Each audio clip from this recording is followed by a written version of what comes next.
I would like to call to order the regular City Council meeting closed session. The time is 5:32. City Clerk Duarte, would you please take roll?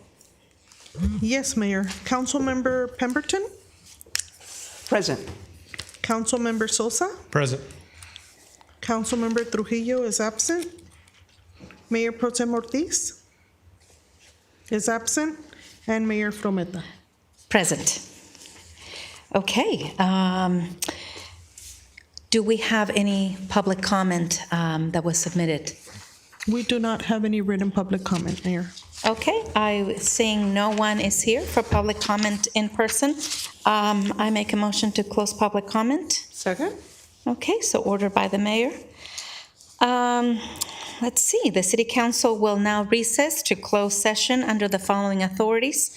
Government Code Section 54957.6, conference with labor negotiator James McQueen, Director of Human Resources, direction for labor negotiations with Downey City Employees Association, Maintenance Unit, Downey City Employees Association, Miscellaneous Unit, Downey Fire Management Association, Downey Police Officers Association, and the Downey Public Safety Auxiliary Association. We will now recess to close session. The time is 5:33.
Okay.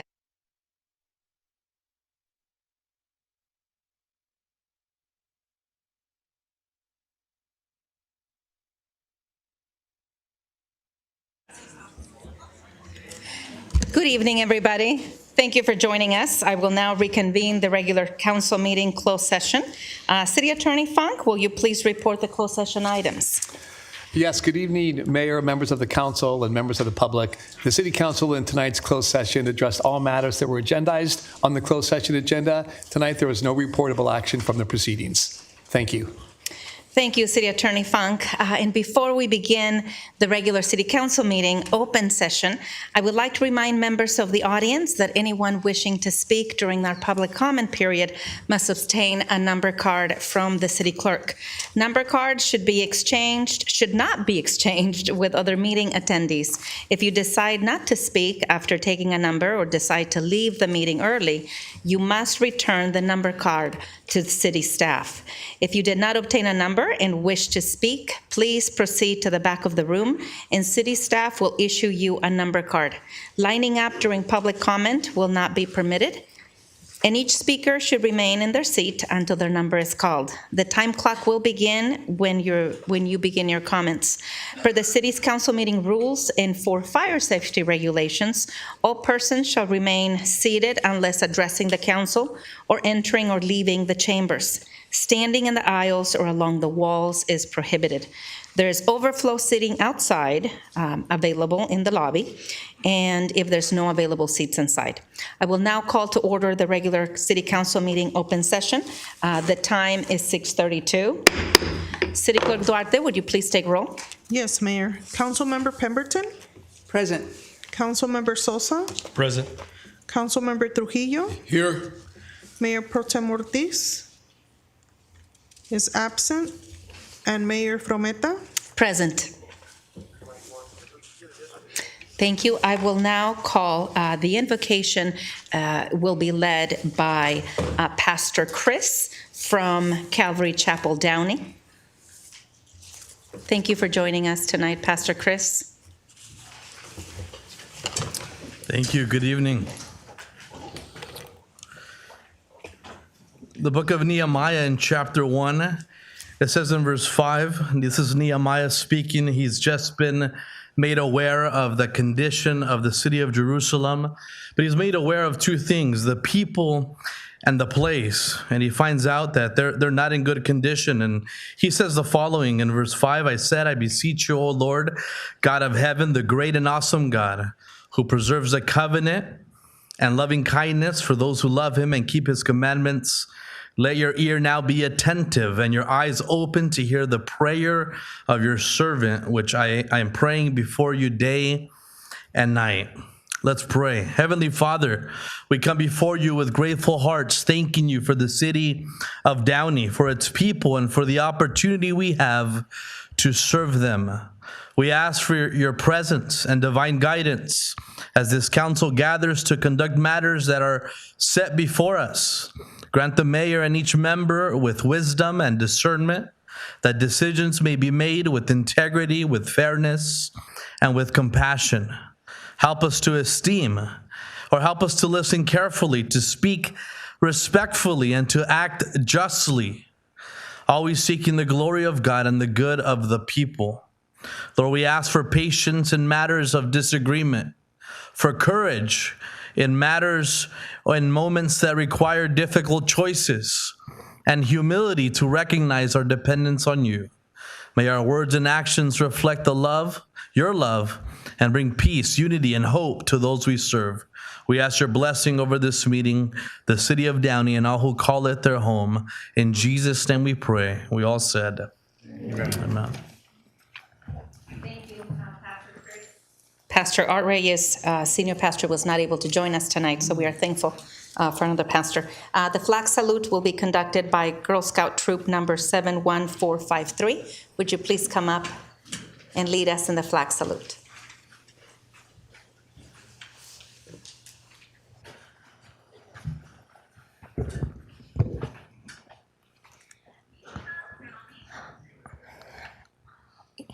You may begin. We pledge allegiance to the flag of the United States of America and to the republic for which it stands, one nation, under God, indivisible, with liberty and justice for all. Thank you. Thank you, ladies. And thank you, parents, for bringing the Girl Scout troop to participate in this civic process. We have two presentations this evening. What I would like to announce is welcome all of you to your city council. It is a pleasure to have you here today, and we have two presentations. We have the Mayor's Legacy Award to the Downey Rose Float Association for winning the Founders Trophy at the 137th Tournament of Roses Parade. And we're going to go down and make that presentation.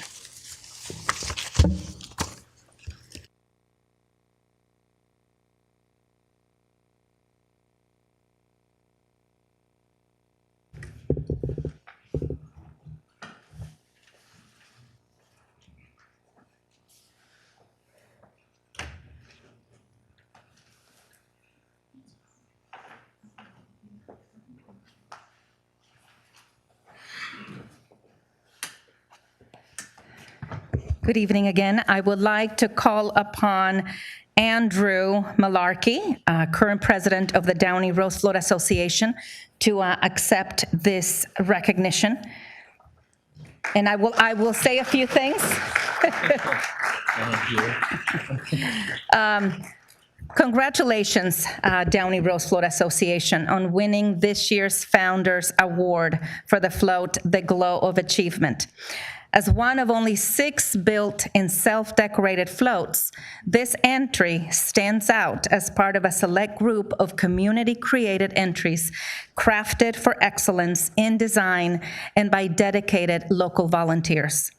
Downey is truly, truly blessed to have this hardworking group, and I would like to also invite the rest of the members that are here that have been working on design and building this float for the last 47 plus years, starting with Kelly. We've got Jeremy, we've got Story, we've got so many of you, and I would like to please have all of you come up and join me, because this float would not be possible without all of you.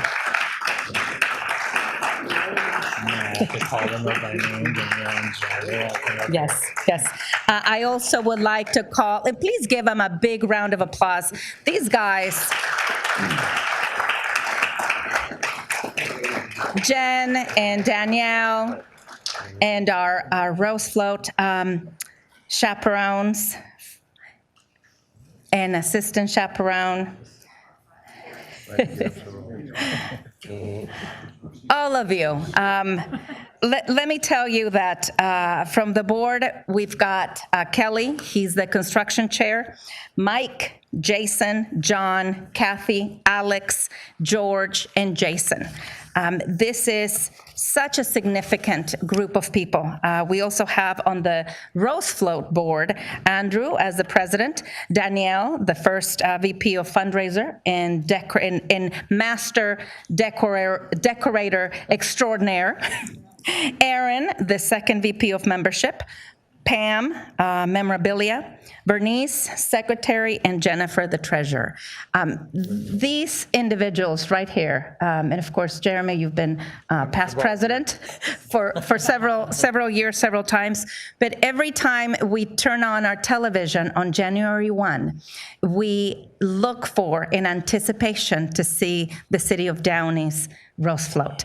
And these people right here that you see next to me, these people take time out of their work, their vacation time, and they've been doing this, some of you, for over 4 decades. Yes. Yes, and so it is their heart, their hard work, and so many other volunteers that come and join during Deck Week, the last week of December, and prepare this float so that we, the residents of this community, can wake up on January 1 and anticipate Downey's entry. And again, for over many years, because again, as I mentioned, Downey is one of 6 cities that has been grandfathered and has the self-built completely by volunteers. They're self-funded, self-built. The type of floats that these group of people have built over the years, you cannot put a price on it, but if we did, it would be well over $250,000, if not more, 300,000, 400,000. And yet we do it, they do it for the benefit of our community at a fraction of the cost. And so when we talk about service and when we talk about love of community, you're looking at these people. And I know I've recognized them years ago, and I know former Mayor Sosa recognized them last year, but these are the type of people that we have to continue to recognize, and hopefully the younger generations, the high schoolers, the young college students that find themselves in front of the television set during winter break, they can say, hey, I can give of my time because these people give of their time, their talent, and their treasure so that we can enjoy an amazing float. And so can you please give them a round of applause?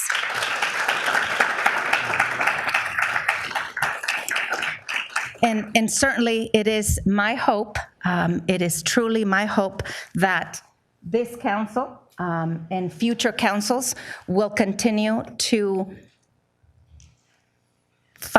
help fund a portion of this float. Because as you can see, after spending 3-4 decades building this float, some people may decide to retire at some point. And so we need to bring a new generation of people that can know and can learn how to do this. And if we as a city, as much pride as we take, if we also don't put our money where our mouth is and say we need to continue to support, as they also fundraise, but we need to continue to support, because otherwise our float and our presence in the Downey, in the Rose Float parade will cease to exist. So I want to really have you something to think about. Andrew, would you like to say a few words? And then Kelly. Sure. I didn't do so well last year winging it, so I wrote some stuff down this time around. So bear with me. All right. First, good evening, everybody. I would like to thank the mayor and the city council for the support throughout the entire year, everything else. I'd also like to thank the city of Downey as a whole for everything you guys do for us. I'd like to give a special thanks to the Downey Police for escorting us to and from Pasadena, to the Public Works Department for cutting the trees and patching the road to make it as smooth as possible, and the Department of Parks and Recs for including us in city events and fundraisers and stuff like that. And then I'd like to thank the board and every member of the association in the city who's come out and helped us with everything over the year, whether it's decorating the float building, fundraising, or anything like that. We couldn't do it without you. And the Founders Award and this certificate belongs to everybody, not just to those of us standing up here. And that is the shortest way to get that out. So thank you. Kelly, the longest serving member, Yeah, here we go. All right, so I went to a tournament parade evaluation meeting just last week, and I just thought I'd share this information with you. So the Rose Parade, on its linear viewership, reaches 25,835,012 people. Streaming viewership reached 2,214,643. TikTok viewership was 5,200,000 people. Total viewership, this is country, 33,247,655. Of that, the households, there's 20,555,441 households that watched the Rose Parade. Media exposure was 68.8 thousand. The potential global exposure, $59 billion. And then the actual marketing value for a float is anywhere between 28 and $500 million. I've seen it as low as 28, and this one here was 541 million for one float, broadcast all over the world. Everybody knows Downey now. Thank you. Thank you. Big round of applause.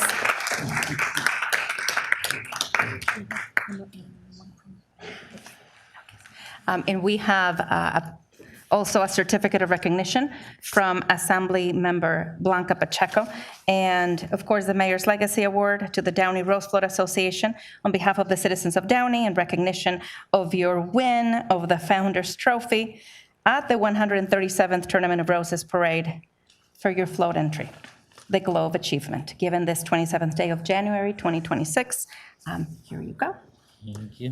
And I would like to also bring up at this time the 2026 Downey Rose Court. I know we have, again, first starting with Miss Downey Leilani, if she's present, Miss Downey Princess Angelina, Miss Downey Princess Giselle, Miss Downey Princess Jocelyn, if you can join us here, please, Miss Downey Princess Melanie, Miss Teen Downey Layla, Miss Teen Downey Princess Sophia, Miss Teen Downey Princess Isabel, Miss Teen Downey Princess Giovanna, Junior Miss Downey Michaela, Junior Miss Downey Princess Elisa. We're going to take a big picture. Oh, we're going to take a picture. Junior Miss Downey Princess Clover, and Junior Miss Downey Princess Aubrey. Little Miss Downey Mavis, Little Miss Downey Princess Kenise, and Little Miss Downey Princess Jenna. This is your 2026 Downey Princess Court. Would you please give them a big round of applause? Can you call Alexis up here and tell her to come get in this picture? Yes, and if we can have Alexis come up and join us, and we're going to go ahead and take one big picture.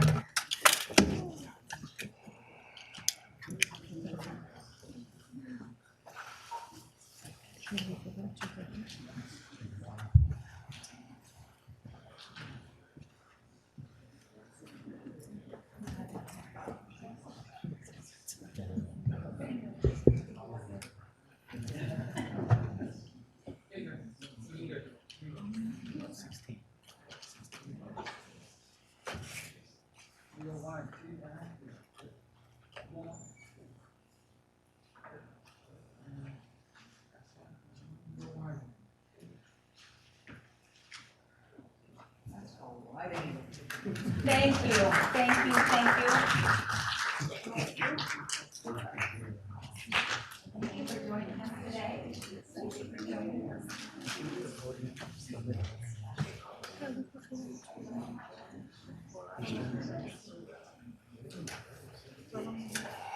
Sir? Yes, we have the 16 hairs in a. We have city pins for the court, and Pam has them. Thank you, Pam.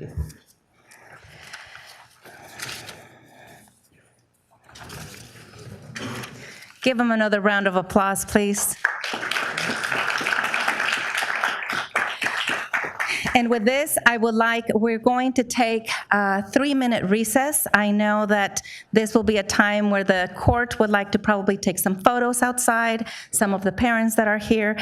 So we're going to go ahead and pause for about 3 minutes so they can exit the council chambers if they need to. Thank you.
Again, thank you for joining us. The time is 6:53, and at this time, we will move on to public hearings. The council member comments, agenda items, conference reports, and requests for agenda items will be moved to the end of our meeting. In line with our Downey Municipal Code 2105I, these will be moved to the end of the meeting. And City Manager Bradley, I am requesting for these to be moved permanently. Thank you, Mayor. That does actually say that in the municipal code, that those comments should be at the end of the meeting. If there's no objection from council, we'll make that a permanent change. Thank you. Moving on to public hearings tonight. There is one public hearing this evening, and that is the adoption of ordinances adopting the 2025 edition of the California Building Standards Code and local amendments thereto based upon climatic, topographical, and geological conditions. That the City Council adopt the 5 ordinances described in the agenda memo, ordinance numbers 26-1535, 26-1536, 26-1537, 26-1538, and 26-1539. The hour having arrived, the public hearing is now open. The time is 6:54. City Clerk Duarte, do we have proof of publication? We do, Mayor. I will make a motion. Can I get a second to receive and file the publication? Second. Please vote.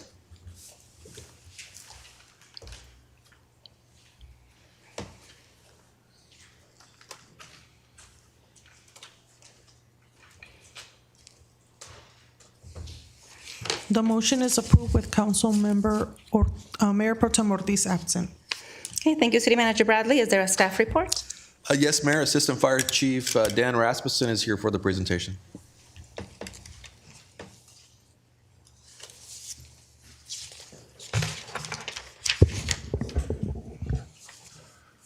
Good evening, Mayor, members of the City Council, City Manager Bradley, city staff, and members of our community.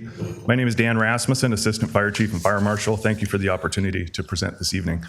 The Fire and Community Development Departments are requesting council adoption of these 5 ordinances to implement California's 2025 Building Standards Code with local amendments, the triennial updates that ensure our standards reflect current construction practices and life safety technology. At your January 13 meeting, the council introduced these 5 ordinances that collectively adopt the state's 2025 building, residential fire, and related technical codes with our local amendments. Tonight's hearing represents the final step in the required code adoption process. The 2025 codes include statewide updates. The building code incorporates updated standards for wind and seismic loads. The fire code emphasizes wildfire-resistant construction and modern detection systems, particularly for properties in wildland-urban interface. And the energy code expands electric-ready requirements to support state climate goals. Downey's local amendments address our specific climate, topographic, and geologic conditions. These amendments establish Fire Prevention Bureau duties, grant enforcement authority, guide permitting, set fees, and maintain public safety standards. They remain substantively equivalent to previously approved amendments and fully comply with recent state legislation, including Assembly Bill 130, which limits local modification for residential construction. What has changed in our local amendments is the organization. We've cleaned up, clarified, and reorganized the municipal code sections to align with California's 2025 building and fire code structure, making them more user-friendly for residents and development partners while supporting efficient plan review and permitting. No substantive policy changes have been made. The intent is to improve the accessibility and usability of the municipal code. Staff respectfully recommends adoption of these ordinances at the conclusion of this public hearing. Our team is available for any questions. Thank you. Thank you, Assistant Chief. I don't have any questions. I just want to say thank you. We know the state of California enacts these building codes every 3 years, and we just need to adhere to that. Council colleagues, any questions or comments? I'm good, thank you. Thank you for the presentation. No, I don't have any as well. Okay, I will now entertain a motion. Actually, before I do that, if there's no questions or comments from my colleagues, I will now open this public hearing up for public comment. City Clerk Duarte, did we receive any written correspondence in regards to this item? We did not, Mayor, and we also don't have any speakers for this item. Okay, then I will close public comment. I will make a motion to close public comment. Can I get a second? Second. So moved. And at this time, can I get a motion to approve this public hearing? I'll make a motion to receive and file. Second. Oh, yes. I will go ahead and I'll make a motion to close the public hearing. Can I get a second? Second. Okay, so ordered by the mayor. And I opened up the item for adoption. Councilmember Sosa, you made a motion. Correct. Who second? Councilmember Trujillo, please vote.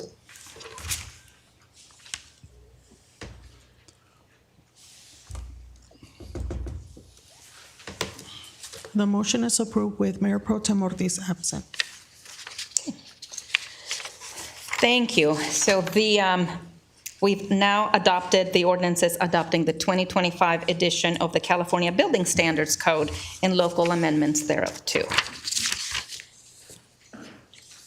Now we're going to open up public comment regarding agenda, consent calendar, and non-agenda items. Now is the time for the public for their public comment regarding agenda, consent, and non-agenda items. City Clerk Duarte, would you please play the message? The City Council will now take public comment on agenda, consent calendar, and non-agenda items. If you did not receive a number card and wish to speak, please proceed to the back of the room to be issued a number card by city staff. We will be calling blue number cards for the public comment period. Before we begin the public comment period, we would like to remind members of the audience that the city's meeting rules contained in the Downey Municipal Code prohibit any conduct that disrupts, disturbs, or interferes with the orderly conduct of the meeting. Copies of the meeting rules are located in the back of the chambers. Members of the audience and speakers who violate these rules and cause a disruption will receive one warning and then may be removed from the meeting. Violations of the rules of decorum for council meetings may also result in an administrative fine under the Municipal Code or citation for a misdemeanor under Penal Code Section 403. The City Council acknowledges the right of the public to address issues that are within the city's jurisdiction and invites the public to do so during the City Council meeting.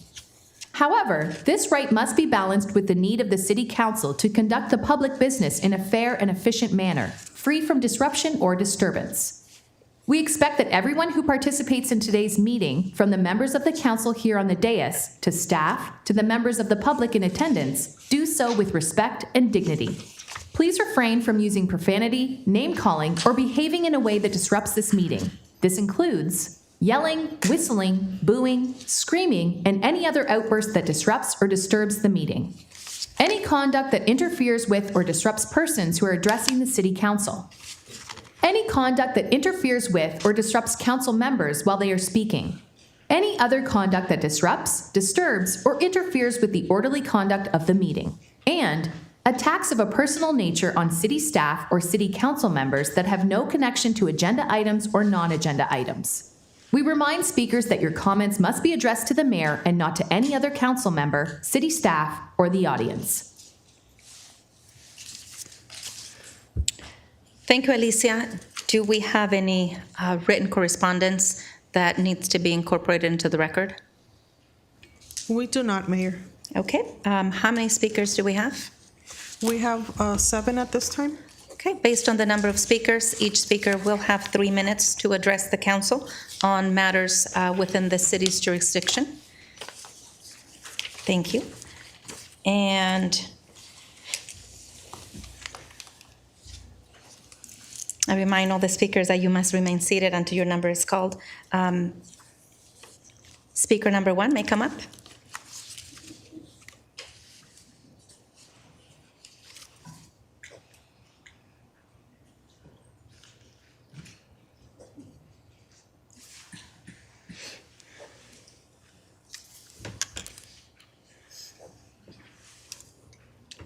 Good evening. Good evening. City Council, Mayor. Pull down the mic so we can hear you. Okay, is that good? That's much better. Okay, I just learned about the the storm drain reservoir that they're putting in Furman Park, I guess at the end of this year. I was wondering if that had been already approved, or is there some way that we can notify the residents of Downey that this is actually happening? Because it seems like nobody really knows what's going on. So there are a lot of questions. And if you considered how much it's going to impact the residents in that area. I live close to the park, and it seems like, just want to make sure you guys have checked everything, and maybe there's not another place that this can be introduced to, because it's a small park, a big residential area, and concerns are about stadium lighting, concerns are about if this is going to be a regional park, the traffic that's going to come in and out. I mean, we don't have really much parking.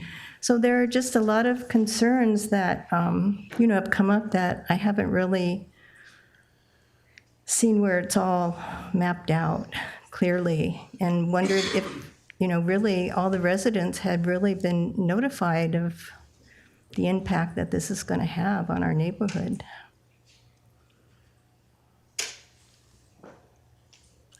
This is your time, if you can pause it. This is your time. Public comment is usually for our residents to come and speak their concerns. We usually do not engage in a conversation, but I'm happy to have our city manager address that issue and make sure that we inform our residents about this project. City manager? Happy to, Mayor. We have been working on this project for some time. The council has considered it. We do have a number of studies and other things that have been conducted. I'll have our Public Works Director connect with you so he can answer all those questions specifically. Happy to do that. Well, thanks for listening to me and hearing my concern. Thank you for coming in. Of course. Thank you. Thank you for coming. Thanks, Matt. And again, for members of the public wishing to come and speak here, this is a time, public comment is a time for you to come and share your concerns, requests, criticism, but based on our meeting rules, we are not allowed to engage in dialogue with you during this time. And we're happy to provide and point you, as I just did, through our city manager and anybody else that may help you with a specific request. But I just want to make sure that everybody understands the process. Thank you for that. Speaker number 2 may come up. Good evening. My name is Armando Montez. I reside on the 11,300 block of Cecilia, which, Mayor, happens to be your district. And we've been going with an ongoing problem of speeders there. And I know you guys put out speed bumps with the city of Norwalk because we all got together from both sides of the street to get it done. And I was one of them. And you put out the speed bumps, but they still tend to have a lot of aggressive drivers. And I'll tell you an incident what happened. Last Thursday, I was coming over to my grandson's house. He's a special needs child. And we take care of him, my wife. And we're coming down Cecilia. And this lady, well, I didn't know she was a lady till afterwards. She's coming down opposite my way, like against the grain. So I honked at her to get back on the other side. I told her to slow down because you're going real fast. So I'm pulling into my daughter's house, and she comes around and starts cursing at me. And I says, hold up, hold up. I mean, it's not necessary. So she kept on. I said, just leave. Later on, when she was leaving, she says, my husband will be down later. Go ahead. I mean, I'm not gonna back down. He comes back, like, this is on 8:30 in the morning. The guy came by at 8 o'clock at night. It's actually put down with Downey police came out. We had to get them out there because the guy was being aggressive and just yelling. So in saying that, the police told me, gave me their card and told me if you had any other questions, address it. So I went out there on Friday. I came over here with you guys, and I went to the public Public Works, city clerk. Matter of fact, I saw one of the gentlemen here that was up here right now. He's the one who helped me out. And he told me about Mr. Norris is in Public Works and Bumgardner. I've spoken to them prior to when you guys put up the speed bumps. And they said they're going to get back to me. Never did. And I've reached out to you yourself, and I know you're busy. I'm not the only person in Downey. When we were working with Norwalk. And what happened was, it's helped a little bit, but not to the point where it's, I mean, nothing's gonna be 100%, I understand that. So today, my grandson's being dropped off, like I told you, special needs, he's been dropped off on the bus, and this van just literally just goes around the school bus, and the driver's letting him down, and the assistant, which happens to be the principal of Studebaker Elementary, Ms. Reese, saw that. I said, "You guys go through that all the time?" She said, "Yeah." So I'm out to, reach out to you guys.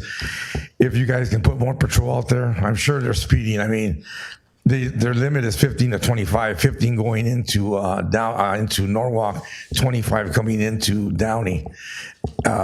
What would actually take, I mean, like I know you said you can't converse on this, but reach out to actually, traffic department, which I did with Hernandez. And he told me he's been out there. I know I spoke to you like 4 months ago. What day did you guys go out there? And he didn't know, he couldn't tell me. I mean, I'm not saying he's lying, but I need to know some results because a lot of the people that are getting frustrated, and I don't want to have like any confrontations anymore. Yes, and thank you for that. Your time is up. Okay.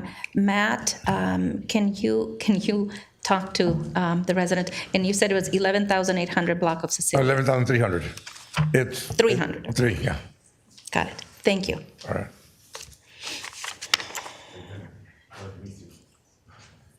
Speaker number 3 may come up. What did I give you this? Right here? Okay. Thank you. Good evening. Good evening.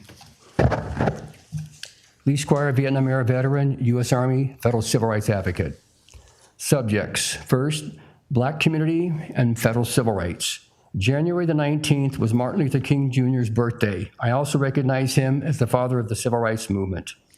With the civil rights movement led by the Black community resulted in the following: the Civil Rights Act of 1964 and the Voting Rights Act of 1965. I want to thank the Black community who led the fight for civil rights that we have to this day. Second, the Jewish community. January the 27th today is known as International Holocaust Remembrance Day. January the 27th was the liberation of the Nazi concentration and extermination camp Auschwitz, the most notorious of the concentration camps. For the last 2 years, we have seen the rise of anti-Semitism and hate against Jews in America and across this world. This hate brings dishonor to those who served during World War II, who are also known as the liberators of Nazi tyranny. We of the Vietnam War era, most of us were the children of those of World War II, including myself. We have a duty of honor to speak up against hatred against the Jews in honor of those who served during World War II. Also, for the record, the Holy Bible is also known as the Book of the Jews. And those who practice this Holy Bible, who also associate with the Jews, or also have what's known as a protected class status, which is a federal civil rights right of enforcement. God bless America and the nation of Israel. God bless my military and its veterans and its families. And God bless law enforcement at all levels and their families. Thank you. I'd like this a matter of the public record. Thank you, Mr. Squire. Speaker number 4 may come up.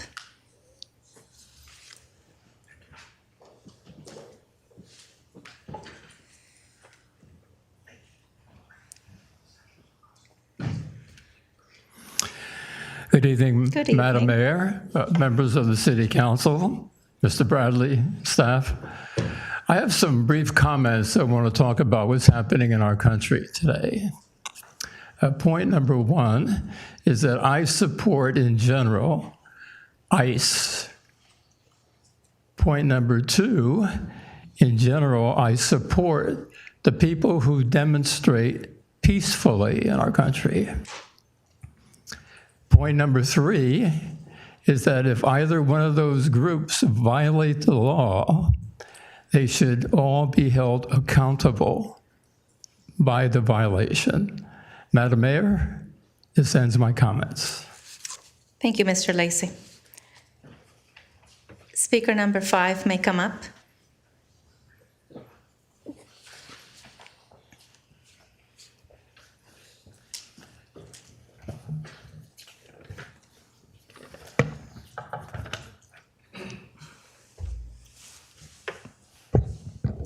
Good evening, Madam evening. Mayor and council members.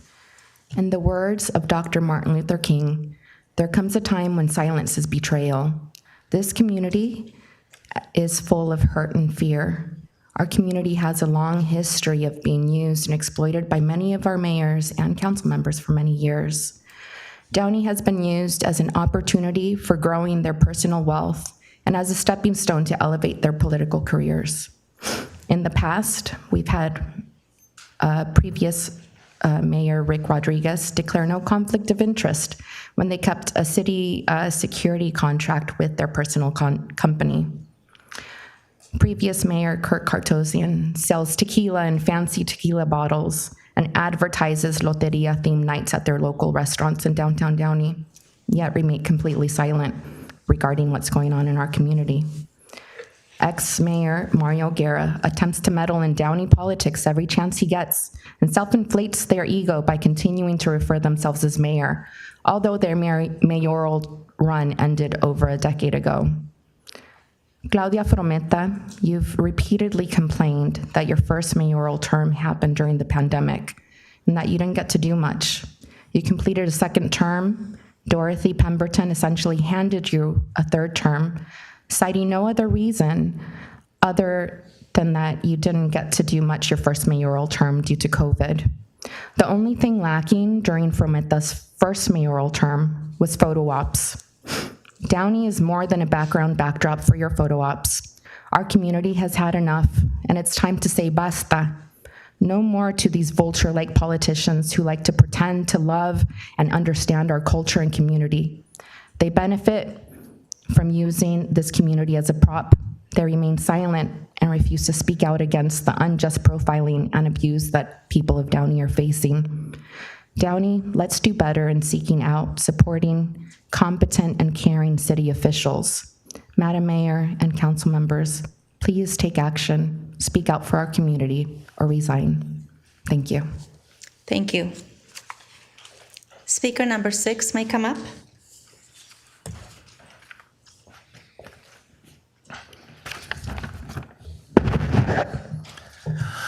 Good evening, council members. I came here tonight to talk about Mayor Frometa's conduct during the last city council meeting 2 weeks ago. I think Mayor Frometa acted unprofessionally, and she owes an apology to Councilmember Trujillo, as well as the residents of Downey. To remind you, at the last city council meeting, Mayor Frometa got angry with Councilmember Mario Trujillo's comments and responded by calling a recess in the middle of his speech. Then, upon reconvening from the recess, she did not allow him to continue his speech. I would like to point out that Councilmember Trujillo had the floor. In other words, he was not speaking out of order, and his comments were neither inappropriate nor uncivil. What upset Mayor Frometa was that Councilmember Trujillo pointed out her hypocrisy of opposing ICE raids in Downey, yet she supported Donald Trump when he ran for president. The two positions are indeed mutually exclusive. The ICE agents conducting the raids were not acting rogue. They were executing President Donald Trump's policies, and Donald Trump promised those policies during the campaign. So it's not as if you didn't know. How can anybody forget President Donald Trump's dehumanization of immigrants when he said at a debate with Vice President Kamala Harris that the immigrants are eating the dogs? Mayor Frometa, you need to learn how to take criticism. It's part of your job as an elected official. Your conduct at the last council meeting in the face of criticism was unprofessional. You owe Councilmember Trujillo an apology for cutting off his speech, and you owe an apology to all the residents of Downey who attended the last council meeting, and the apologies for wasting their time because you're unable to take criticism and needed time to cool off. I hereby condemn you for your unprofessional behavior. You need to learn how to take criticism because it's part of the job that you signed up for. Thank you for that. Speaker number 7 may come up.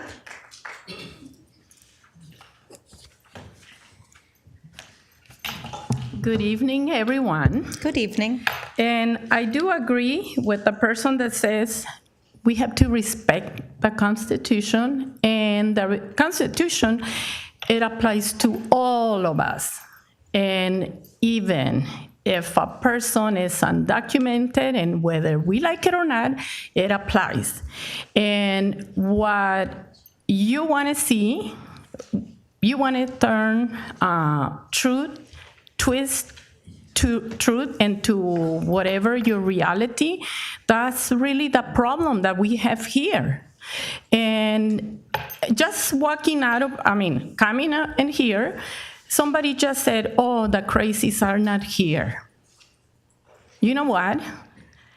I've been active in trying to defend our residents of my people here since June 6th, because we have seen abuses. How many people here know about the veteran that was thrown on the floor, on the ground, just because he said, leave him alone? Right here at the car wash, Galaxy Car Wash, a veteran. He served in the army or whatever area, and he can barely walk, but he's very dark, Latino. He was born here, and just because he looked the part, he was thrown on the ground. And that's not right. And when you guys say, and I'm talking about the 5 of you, well, Horacio's not here, but when you say, oh, there's nothing we can do about what ICE is doing, what about those kidnappers? They don't show any identification.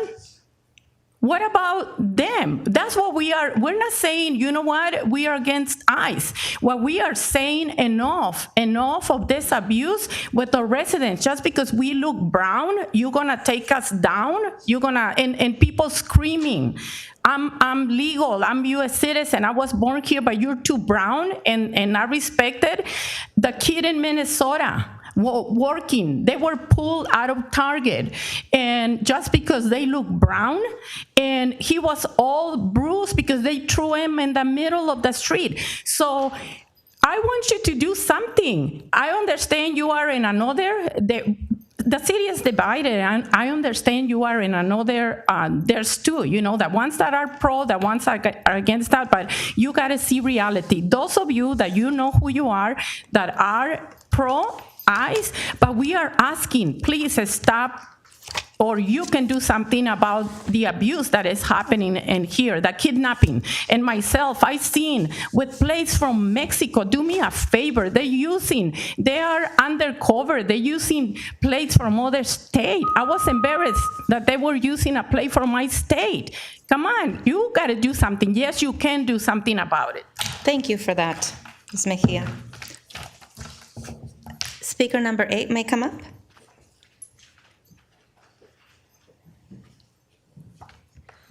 Okay, I want to say something nice about my city, my council, and the city staff. I think it takes a lot of, you guys go through a lot of criticism up there, and I applaud you. You guys are very brave, taking all the criticism, and I know it's not easy to hear, but I will never criticize none of my council members, my mayor, my city staff, because I think you guys are great, and sometimes it breaks my heart to hear all this criticism against you all, and I think it's wrong. I think you're doing fine. Okay. Thank you. Thank you for that. Speaker number 9 may come up.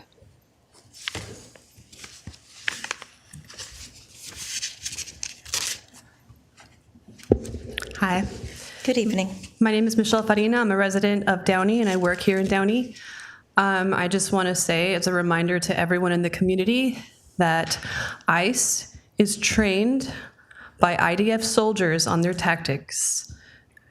The same tactics that are used in Palestine, in Lebanon, in Syria, by the IDF, the Israeli Defense Force, they use the same tactics over here to train our ICE agents. They work hand in hand. And so if you are against what ICE is doing, you need to join us in being against what the IDF is doing. We actually don't call them the IDF, a lot of us. We call them the IOF. They're not a defense force. They're an occupational force. They are illegally occupying the lands of Palestine, and their intention is to take over as much land as possible in the Levant area in the Middle East. So with that said, I do appreciate the town hall meeting that we had tonight about an ICE watch that we're forming, and I appreciate what you're doing, Mario Trujillo. But inviting Congresswoman Linda Sanchez goes against everything that we stand for, because she is funded by AIPAC. That's the American Israel Public Affairs Committee, and she's taken over $130,000 for her campaigns from AIPAC. Why are our elected officials being funded by entities that are meant to just protect foreign countries and foreign supposed allies? We need to put our people first over here. The money that we send to Israel and the money that we use to fund ICE should be used for programs here, healthcare, you name it. We know all the things that we need to do. And so when I found out that we were having a special session, which I missed, where Councilmember Pemberton basically gave up her seat so that Frometa can be mayor again, I was completely outraged because back in October, on October 7th, 2025, Frometa posted on her Instagram that she went to visit Israel and took a tour of the sites of October 7th, which understandably is a horrific scene to look at. I understand like the sentiment in wanting to be there, but yet absolutely not a word about the genocide that's been ongoing ever since October 7, 2023. And back when we were coming for the first year of the genocide, there were plenty of people coming to these meetings every single time for an entire year. And we were asking the council to make public comments to divest from entities that are profiting from this genocide. And Frometa, you made a comment about how neutral you are and about how you have friends that are Israeli and friends who are Palestinian. You were taking a stance that you were neutral, which there's no such thing in a genocide. But anyway, here we see 2 years later, you're posting proudly that you stand with Israel during a genocide. So I just want to point that out to the community, and we need to know what we're facing. It's not just ICE, it's all connected. Thank you. Thank you for that. Do we have any more speakers? If not, I will make a motion to close public comment. Can I get a second? Second. Please vote.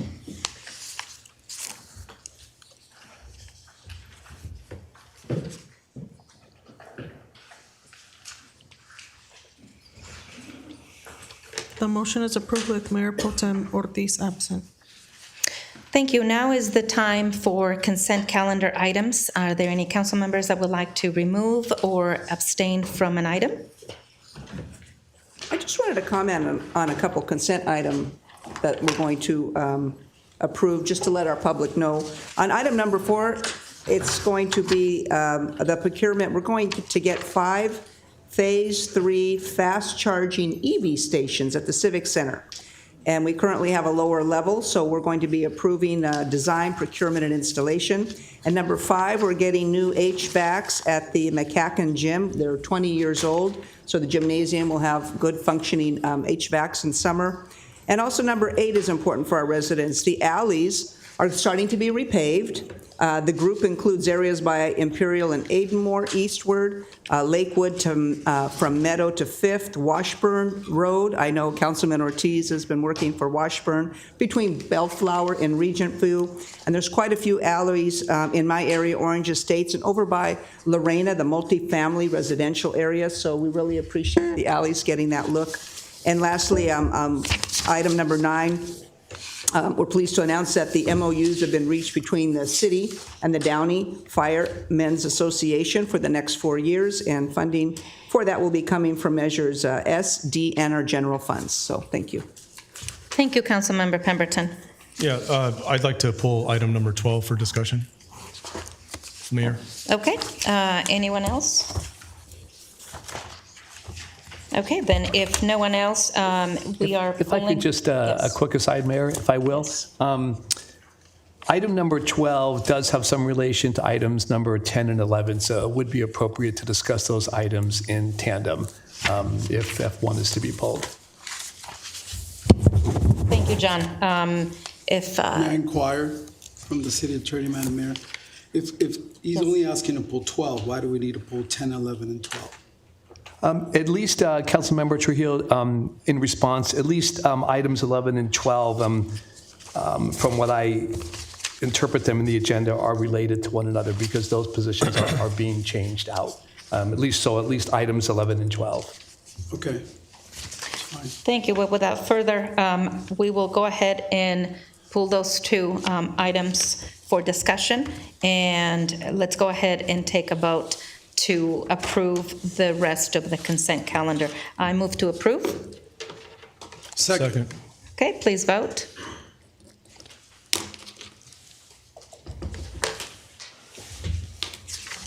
The consent calendar is approved with Councilmember Sosa pulling item number 12, the staff pulling item number 11, and Mayor Pro Tem Ortiz absent.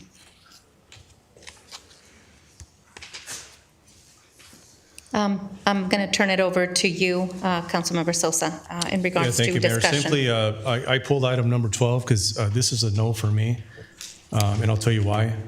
At a special meeting we had in September, Mrs. Rivera, who's being, I guess there's a recommendation to appoint her for Parks and Recreation Community Service Commission. And my concern here is at a special meeting in September, Mrs. Rivera had an emotional, rational outburst that interrupted the business of our meeting. I asked her several times, I gave her several chances to allow us to continue the meeting, and she refused, and then ultimately she had to be escorted out by Downey PD. Also, that wasn't the first time she was escorted out of the chambers, as she was first escorted out of a meeting going after a council member in 2022. So both scenarios were completely uncalled for, and as a commissioner, you're a representative of the city, and my concern here is knowing this as a body, if she has another outburst, it would reflect on this body. So therefore, this is a no for me. Thank you. And I think it is important to bring forth and discuss. There is a code of ethics for council members as well as appointed committee members as well as commissioners. And the code of ethics is very clear. In fact, we had some situations that necessitated the creation of that code of ethics, and we passed that code of ethics in 2021. And so I want to highlight and underscore the importance of individuals that we are selecting as committee members and commissioners in the city of Downey. Other cities may run their affairs differently, but in the city of Downey, we have certain rules and protocols, and we may disagree on various issues in terms of what the city is doing, but when it comes to representing the city and or misrepresenting the city, either creating business cards with the city and city phone numbers without authorization, as this was the case, as well as creating polo shirts and utilizing these polo shirts to conduct other meetings representing the city or misrepresenting the city is also a violation of our code of ethics. And so as we consider committee members and commissioners, this is prudent for us as a legislative body for the city of Downey to remind the committee members and commissioners currently representing the city that you are not to wear city shirts unless you are in a city event. In other words, you are invited to the event and you are there truly representing this city with us. Otherwise, that is a misrepresentation of the city. And so I will make sure and I will ask the city manager to ensure that the code of ethics is circulated among all of our committee members and commissioners, and that a new copy is given to them and signed, because we will be holding them to those standards, and anyone that deviates from those standards will be removed. Thank Yes, you. let's start with former Mayor Mario Guerra. I don't understand why he gets to use the city logo with a sign that says Mayor's Corner that we never approved, and he gets to hang out with former mayors in the Downey Corner. And let's also ask him to never use our logo in his podcast. We've seen him, and he's I think, on our planning commission. So let's start with Mario Guerra and make sure that people are not using our logo. Let's be consistent with everyone if that's the position that we're going to take. So that's my position. I think Ms. Rivera has done a fabulous job in her current commission, and so I thought she'd be good for this commission, but obviously this body has the power to select. But I am asking for consistency, Madam Mayor. If that's your position regarding the use of the logo, why don't you start with your friend, former Mayor Mario Guerra? Thank you. Thank you. And Councilmember Trujillo, also for the record, I would like to ask you, you continue to use on the social media, the political page under Mayor Mario Trujillo, and this is also confusing for the city of Downey, considering your term ended at the end of 2024. So for the record, I will ask you to cease using that political page under Mayor Mario Trujillo until that is changed. I know Facebook and other things take a while to change. I've been there before, but for the record, I would like that to be incorporated. And to your point, yes, we will be uniform in how we conduct ourselves. I look forward to the Mayor's Corner sign being taken down, since it was never authorized by anybody in the city. That's an improper use of our logo. Madam Mayor, I have engaged our IT department. Our city manager can attest. I've given Axel the passwords to that Facebook page, and he's in the process of trying to change it. Okay, I will ask then that no other posts are done utilizing the Mayor Mario Trujillo. That I will not do.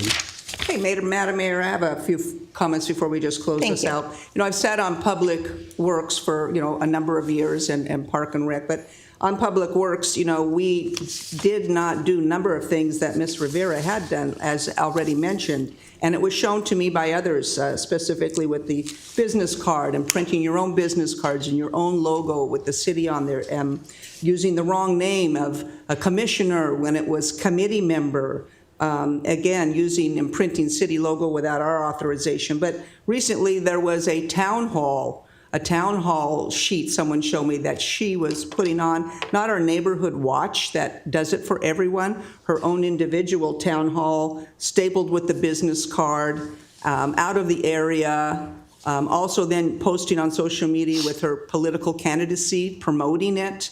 Again, I feel that is not good ethical quality representing the city, as things have been said. You want to do things, you ask for permission to do that, you check it, you attend the meetings, you don't do any political advertising for it. I don't think that she's been in the best interest of the city for representing and currently in things that are happening, and I too don't feel this appointment is the right person for this area. Thank you. We're going to go ahead and vote. And again, as As a last comment, I will underscore the importance of the individuals that were, the remaining individuals we're voting on and the current committee members. There is a difference between being a committee member, like a Public Works committee member, and a commissioner. And so I let the record reflect that we've had this conversation, and if those individuals violate the code of ethics, they will come back and this body will remove them. But I'll go ahead and entertain a motion to approve items number 10 and 11, or 11 and 12, and with the exception of number 13. Well, 12 should be separated. Yes, on a procedural point, Madam Mayor, since they're separate, I'm actually going to pull number 11 as that was my request at this time. So I'm asked to pull and table number 11, and then we can vote on 12, if that's correct? I think actually you can't, if you don't do both, you can't do either. I think is how it works out, John, right? Yes, from the agenda, those positions or those individuals would be swapping out positions on their current respective bodies. And so they're 11 and 12, in short, are dependent on one another. They're either both approved or they would both not be approved. Then I'll move to table both, as those were my requested items, and I have to go back to the drawing board since it's clear that that's going to be approved. So I'm going to need time. So I'd like to pull both items then. Yeah, then those two items have been pulled at this time. We are only moving forward with, what is it?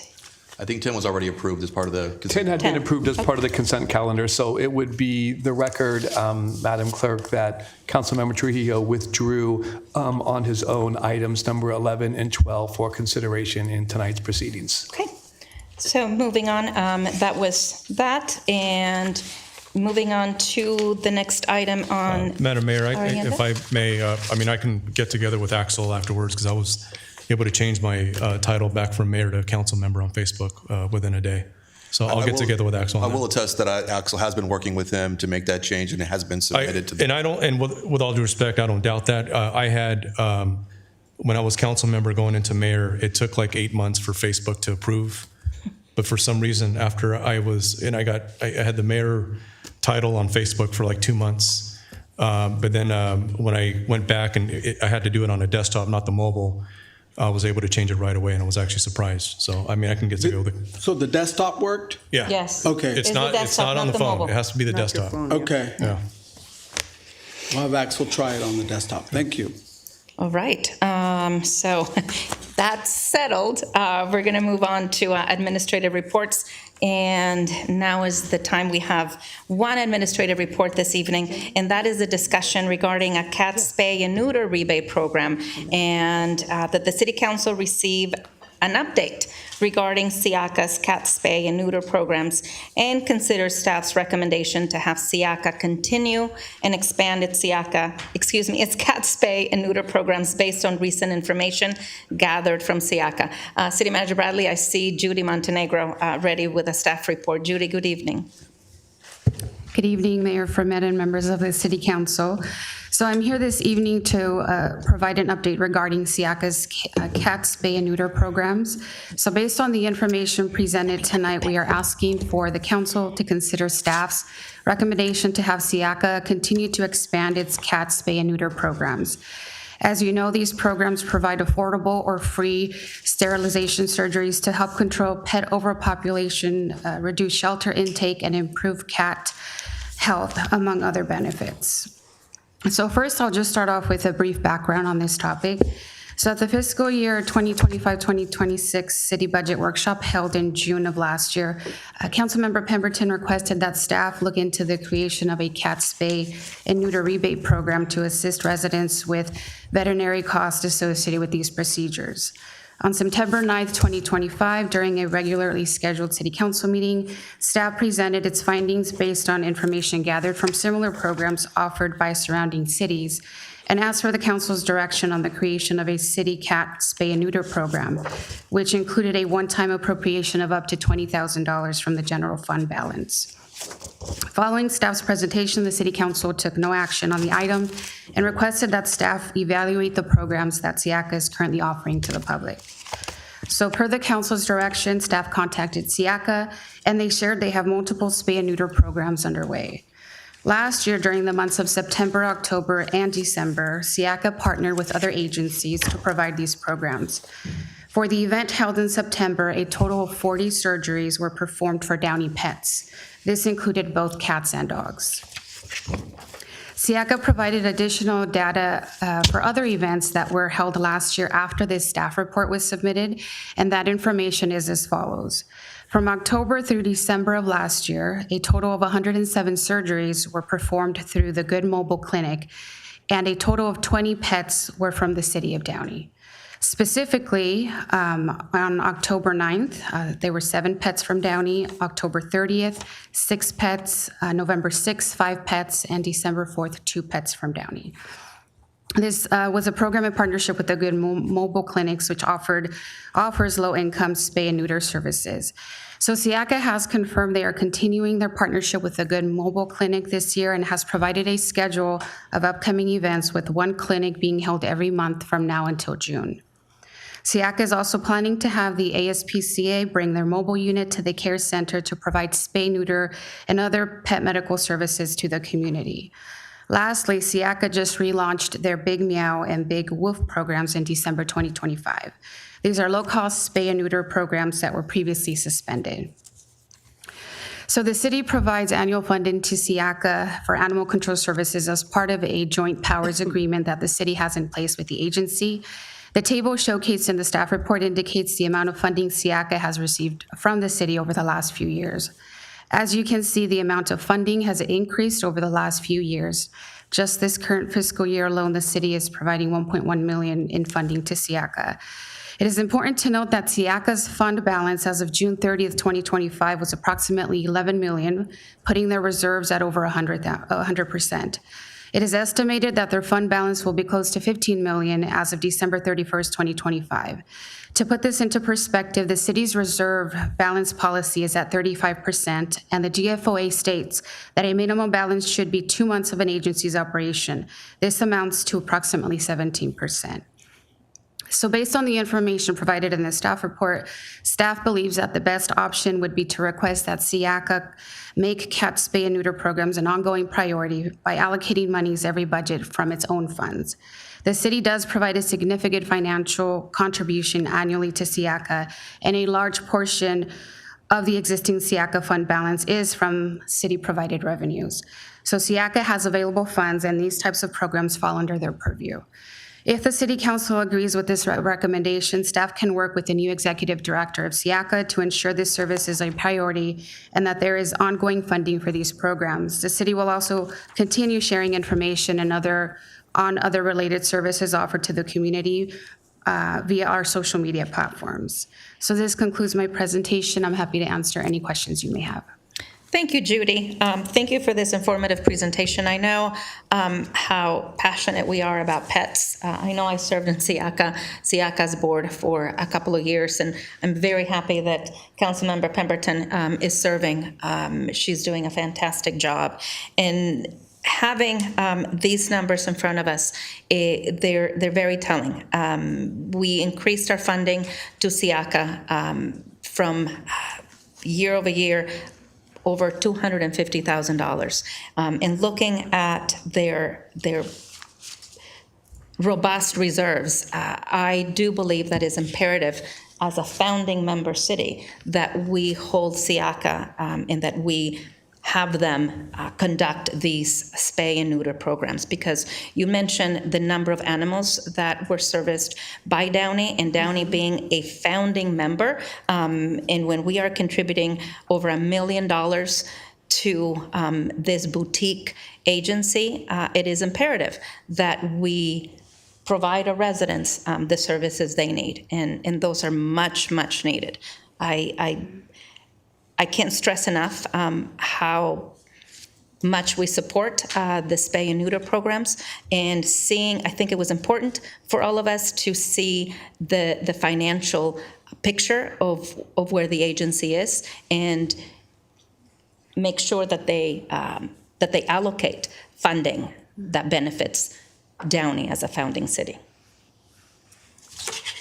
That's all. Okay, let me start the discussion since I brought it in last August. Animal welfare, especially with cats and such, has been a very top priority for me, and I asked to stay on, join the board. It's almost been about a year. So many residents we see on social media don't properly spay and neuter their cats. There always seems to be the program for the dogs, and they tend to take the dogs and prioritize that. So when I did get on, I asked about any programs that they had, and they said, well, we used to have, the big meow. I won't go too long, and I have this here. So I was instrumental in pushing, why don't we have the big meow? We have the big woof, and that's getting a lot of traction. So it's always from foundations. So these are foundations that come in. We just recently had one called Good Mobile. It was a foundation-funded spay and neutering one day. It was full. Appointments were full in hours, and that was just recently here in January from my meeting. I found out also that this big meow and woof is a grant funding from the Michelson Foundation for $7,500. And when that's gone, this will stop. They also are not doing it for free. They're charging for neutering cats $115 and $130 for spaying. There's still people out there that cannot afford to pay that much. I want to make some type of a fast track now so that they have an option, and that's why I was looking at the reimbursement plan. Yes, I've started to dig in, and I see the numbers. And the numbers also are high because I've learned that their employment has a 25 to 30% vacancy factor. They are not fully staffed. And when they are becoming fully staffed and they are putting employment out there for people to get hired, that will change. It will start to balance out. I still strongly agree, like I said with Mayor Frometa, that the financial aspect of that really has to be tightened and dug deep. Their budget is until this fiscal budget, 25-26, till June 30th. But until now, between then, we also have a reorganization with management in there. We have a temporary liaison in there. We have a audit going on the internal controls of SEACA. There's a lot of things and wheels happening so that if we were to just say offer that now, I don't think it would happen. We don't have, in 6 months, we might be able to do that. Ask that they do that for the 14 cities. But this $7,500 is going to run out quickly. All the other weekend programs that they have are going to get full. And I just want to be able to offer our residents, go on your own, go to ABC in Norwalk or some other vet, and we will reimburse you up to $150 or $200. Any type of cat that you have. It could be maybe up to 2 or 3 cats. It could be your cat. It could be domestic. It could be community. But we have a feline overpopulation program because they do not pick up feral and community cats. It's been dictated here with other humane organizations that they don't pick them up, stray, even if it's wild, because they're not a harm to society. So during our count, our homeless count, I counted more cats than I did, people that we were looking for, up to 15 cats walking around.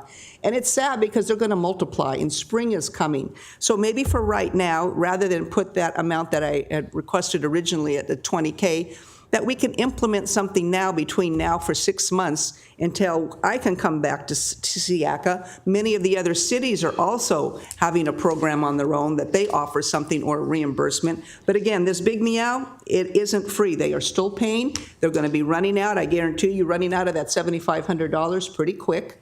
And at least we can offer all the cat rescue organizations a means to go out there, either get them fixed for people for free or other ones, community cats. And we're going to do something to the problem, not just wait until we have red tape later down the road 6 months from now. Councilmember Pemberton, what do you think would be reasonable? I know the initial ask when we discussed this several months ago, back in September, was the $20K. What do you think? What would you propose instead, and do it over the next 6 months? Well, that is reasonable, that would be helpful, and also that we can go back to SEACA and say, okay, guys, we can do this for the next 6 months, but then you need to you need to do X. I've seen other cities offer $150 to $200. Is that some of the numbers that you saw on reimbursement from their cities? I think if I A can few recall. months ago, yes, around that. Right.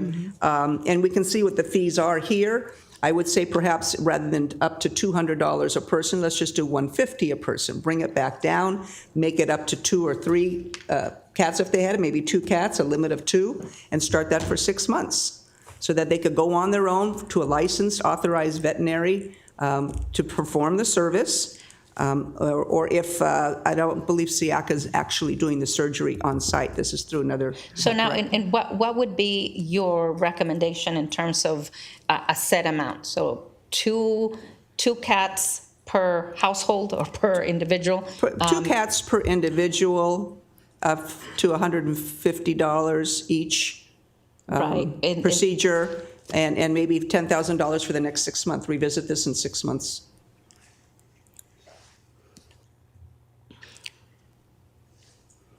I'm not opposed to that. I think that that's going to be helpful to the community, and we can go back to SIACA and say, this is what Downey's doing, but moving forward, this is Absolutely. what you need to pick up. We will have, well, like I said, an internal audit completed. We may have then our management staff selected and hired, because right now the director, Denise Woodside, has taken employment elsewhere. So right now we're doing a little bit of a shuffling around, and let's see what we can do when we address a budget for 26, 27, and take a look at that. Colleagues? I mean, we had the we had the budgeting discussions coming up soon, so that's what I'm interested in. Anyone else? No, that would be my recommendation. If we can do a pilot program for 6 months. Well, I'm sorry, what's the cost on that? She wants $10,000 for a pilot program for 6 months, and go back to SIACA and make sure that SIACA continues it after the 6 months. When they start their budget discussions for 26, 27, to see how we can include spaying and neutering for our member cities. I vote to approve that pilot program. What? I'm sorry, 10,000, and that's for a 6 month. Is that realistic Gets us over through- 6 months? through June. City manager. It's based on demand. I'm sure it would be until it's extinguished. I'm sure there would be some level of demand there. I'm not sure if we'd spend it all, but I think I heard 2 cats at 150 each per count for household. That's doable. I will say, as pointed out in the staff report, that there are programs available currently.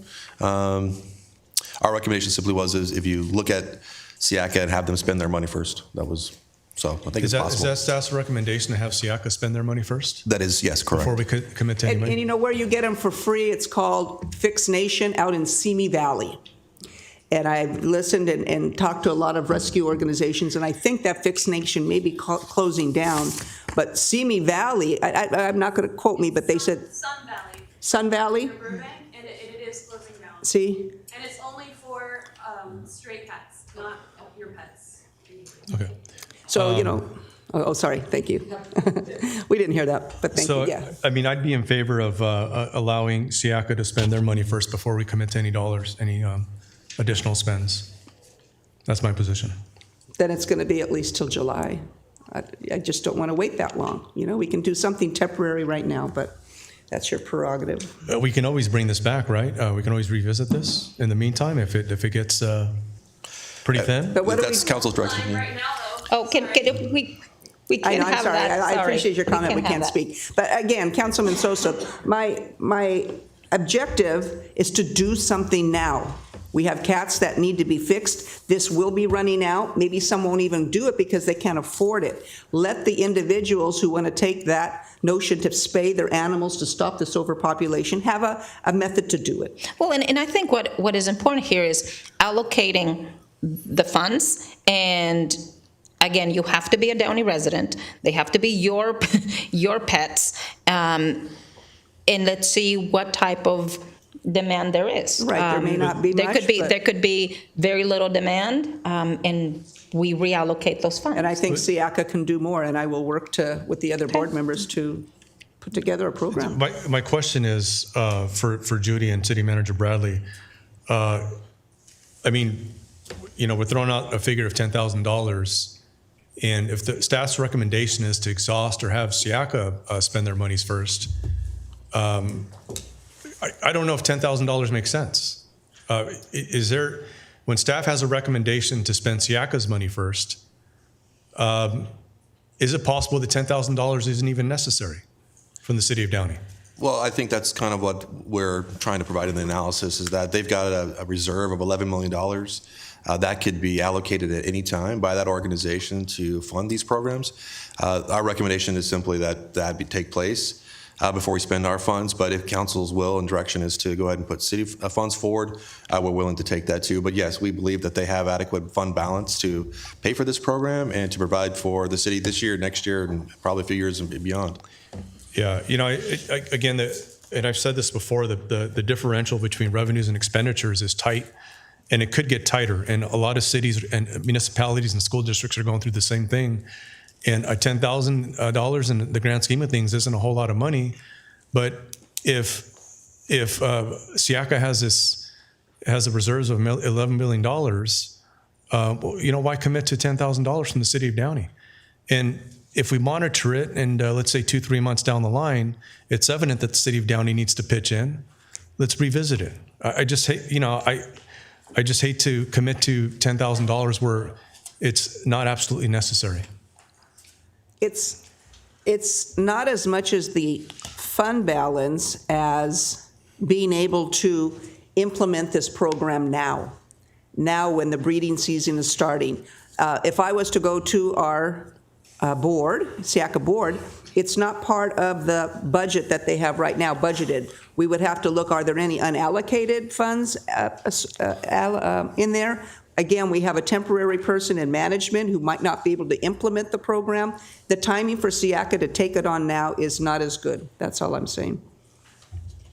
So, Councilwoman Pemberton, if we were to allocate the $10,000 for this year, do you think that would give SIACA time then to hopefully implement this next year if you can get the board to do it? Because I tend to agree with Councilmember Sosa. I mean, they have $1 million in reserve, but I also understand the timeliness of it. So if you were allocated $10,000, do you think it'd be a one-time thing and perhaps you can get SIACA to get on board and do it next year? Correct. Be with other cities that offer programs, but for the future and to make it part of their program, we definitely can look into it. I want to look into the numbers as well. I don't see those numbers as high, but I trust that you looked at recent numbers. I've been running my own spreadsheet as well, so.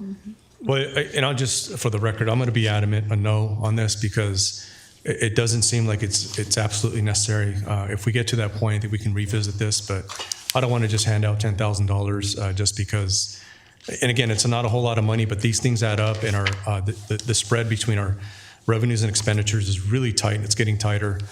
This is going to be a no for me. So do we have a motion and a second? Or do we table this item?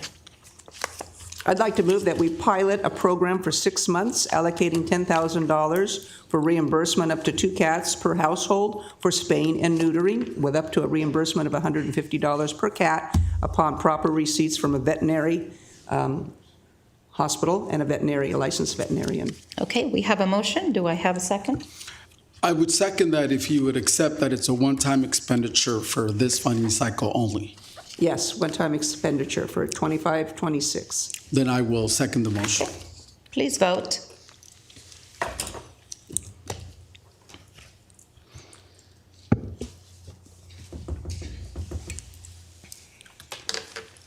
The motion is approved with Councilmember Sosa voting no and Mayor Pro Tem Ortiz absent.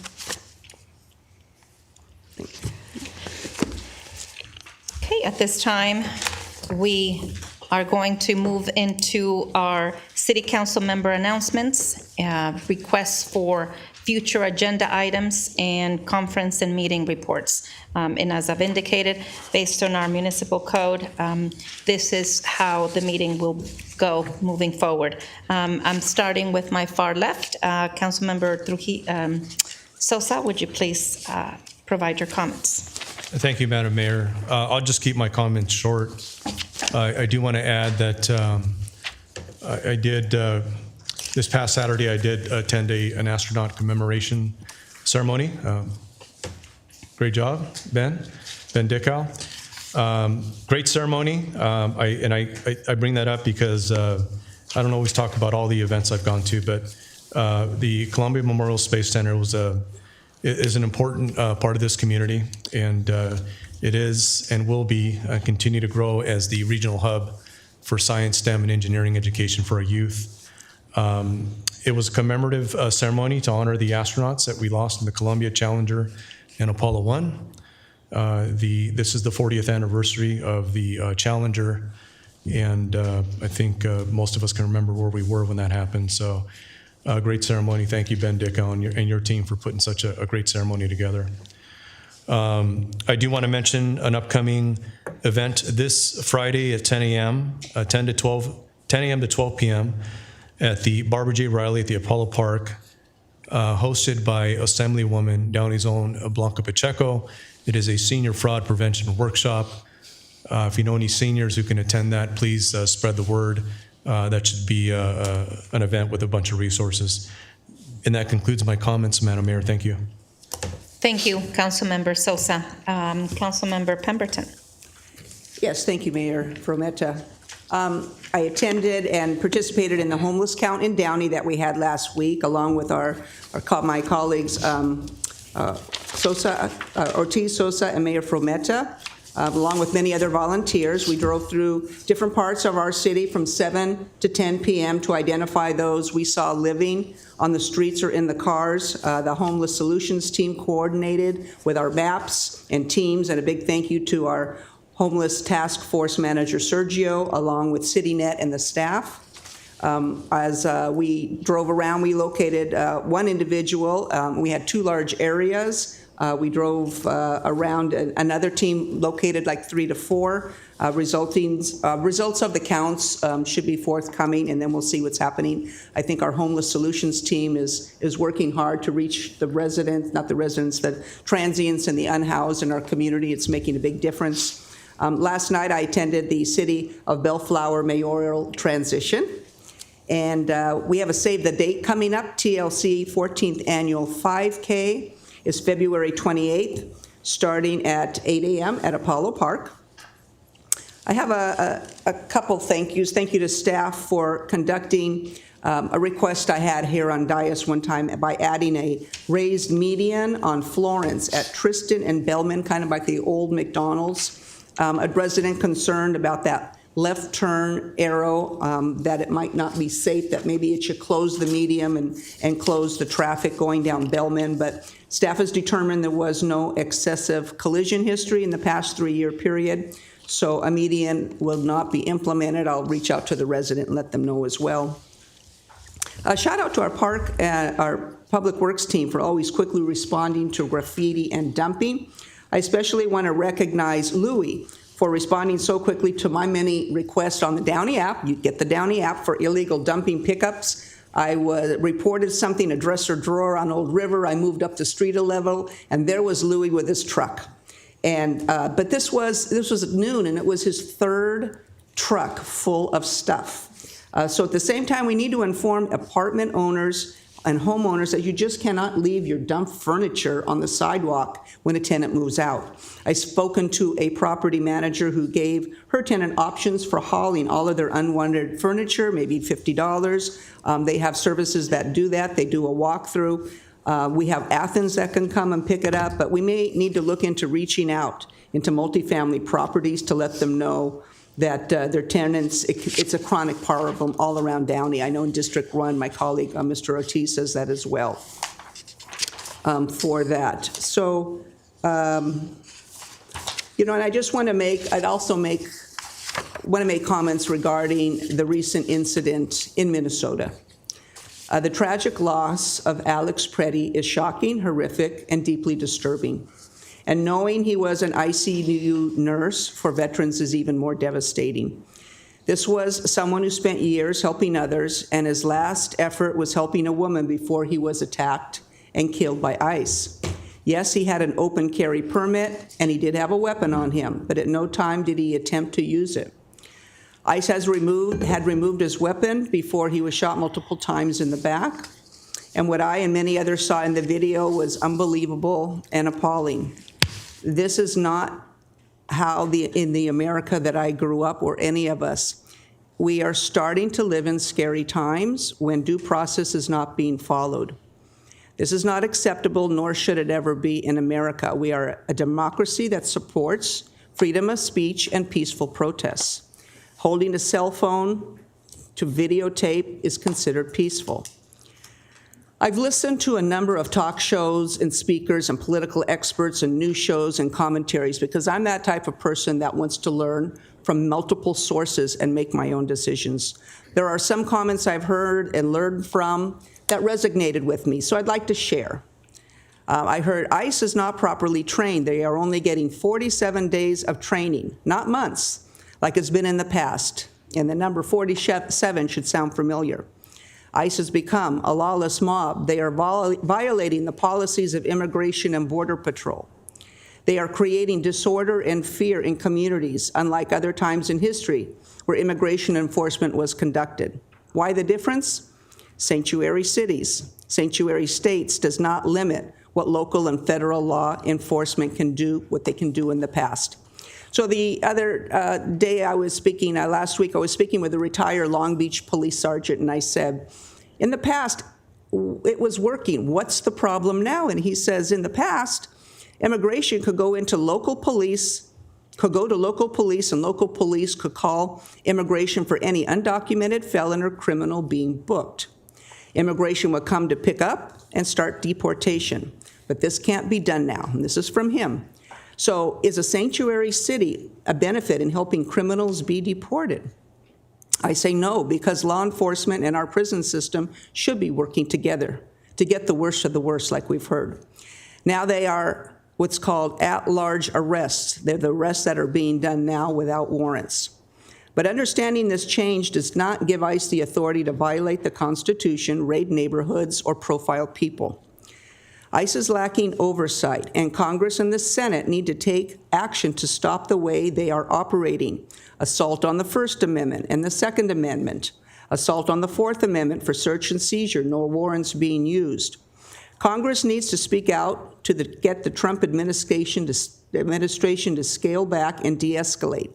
Tell this administration to enforce the law, but lawfully. Here's some other facts that I had. It's staggering for detainment costs that they want to do. ICE just has a new budget of $75 billion, and many go for administration and court costs and things of that nature. Immigration and Border Control need to do their job, but do it properly without regard, but do it properly with regard for our Constitution. We should all agree our borders should be secured. The last administration was not enforcing immigration as they should have. We are now at the lowest illegal crossing of immigrants in a long time. Every country controls their borders and the people who enter. The U.S. has for decades. I had some numbers here. Wall Street estimates we have 13 million immigrants that have entered illegally, but they're not also looking at the ones who have been working here for decades and waiting to get approved, waiting for their visas. My daughter's friend's father, 14 years, finally got his visa in El Salvador. It's a broken system, and we need to fix it. Many times you have to post $10,000 for an attorney. So by now you're probably wondering, am I a Republican or a Democrat? My first 20 years, I registered and voted as a Republican, like my mom. In the past, then the next 20 years, I registered as a Democrat because my mom felt it worked more for her and as her people. And now in the past few years, I'm neither party. Neither represents me fully. So I've registered as independent, which is one of the fastest growing parties around. So for those that think that I'm MAGA, think again. Not that party affiliation has anything to do with running the city or this position. Being Republican or Democrat has nothing to do with running the city and making good decisions for public safety, quality of life, and having a balanced budget. Let me also say to all those keyboard warriors out there, try and put your energy into more productive things rather than attacking on social media, especially the anonymous ones. I have a list of people and places where volunteers can make a difference. Let our voices be heard collectively, admonishing this type of activity by this administration. Let's also send voices to our legislative leaders and put the pressure for DACA reform. Let the DACA immigrants be allowed a clear pathway to legal status, like back when Obama had started it. This administration had a hold on processing DACA recipients. DACA recipients must renew their visas every 2 years.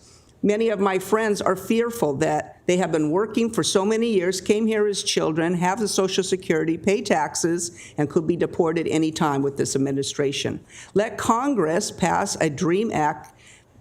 Let Congress pass the DREAM Act that Congress failed to pass in 2010. Trump suspended DACA in 2017. In 2021, Biden signed an order to preserve DACA, but right now it's in the court. It's being challenged. Oh, and one more last comment. Nobody bullied me out of the mayoral position. In December, I explained my reasons clearly. Let me say it again. I choose to finish working and focusing on my district that has been unrepresented for so long. I want to learn from a person with experience, like I've learned from former Mayors Sosa and Trujillo. And lastly, I need to refocus on my business, which has taken a hard hit last year due to my council duties and the time that I have put in. When I become mayor, I'll be more experienced and able to give 100% of my time to that position in our great city. So I hope this clears up any misconception that may be out there.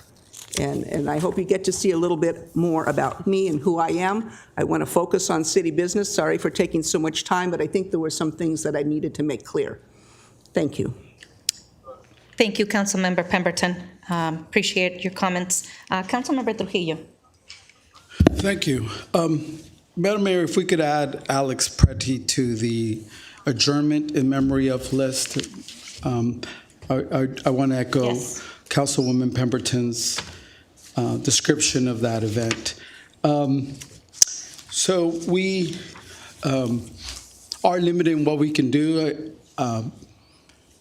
as a government, but I'm happy to say that thanks to some community members, and I want to publicly acknowledge them, Victor Correa, Sandy Mercado, Ricardo Mireles, Henry Ceja, and Carlos Casillas, we've been able to put together a community-led alert and response network, Downey Ice Watch. It's on Instagram, it's on Facebook. They had the first inaugural meeting today. Councilmember Sosa and I were both able to attend to just give them some words of support, because obviously we're limited. We cannot alert, and we don't even have the information, but we cannot alert anyone or intervene in those enforcement actions. So congratulations to Downey Ice Watch. I love that it's a community-led event. There was a training today by Unión del Barrio. The attendees, 100 plus in attendance, were divided into 5 districts, mirroring the map adopted by this council. So they are going to form alert systems by using WhatsApp to alert each other. They've adopted the whistle. They're recommending that if you have vulnerable individuals in your families, that you give them a whistle to alert people if they're being kidnapped.